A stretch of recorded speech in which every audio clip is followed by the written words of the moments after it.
నా wait 120 kgs. ఇదే reason పెట్టుకొని పెళ్లి చూపులకు వచ్చిన ప్రతి ఒక్కరూ నన్ను రిజెక్ట్ చేసేవారు. నేను పుట్టినప్పుడు వెయిట్ తక్కువగానే ఉండేదాన్ని. చూడ్డానికి వచ్చిన ప్రతి ఒక్కరూ నన్ను చూసి ఈ పిల్ల బ్రతుకుద్దా, ఆశలేం పెట్టుకోకండి ఈ పిల్ల మీద, మా అమ్మ మొహం మీదనే ఎక్కువ రోజులే ఉండదులే అని చెప్పి వెళ్ళేవారంట.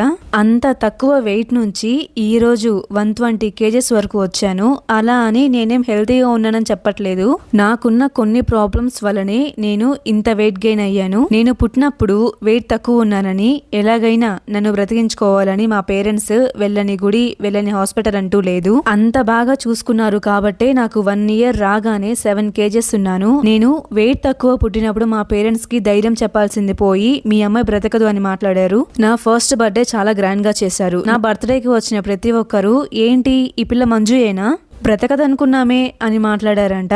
అది అలా అయిపోయింది. నాకు 15 years వచ్చాయి. అప్పుడు నేను 10th class. అప్పటి వరకు అందరి పిల్లలు ఎలా అయితే ఉంటారో అలానే నేను కూడా సన్నగా యాక్టివ్ గా ఉండేదాన్ని. అసలు ప్రాబ్లం ఏంటంటే నాకు 15 years వచ్చినా నాకు ఫస్ట్ రాలేదు.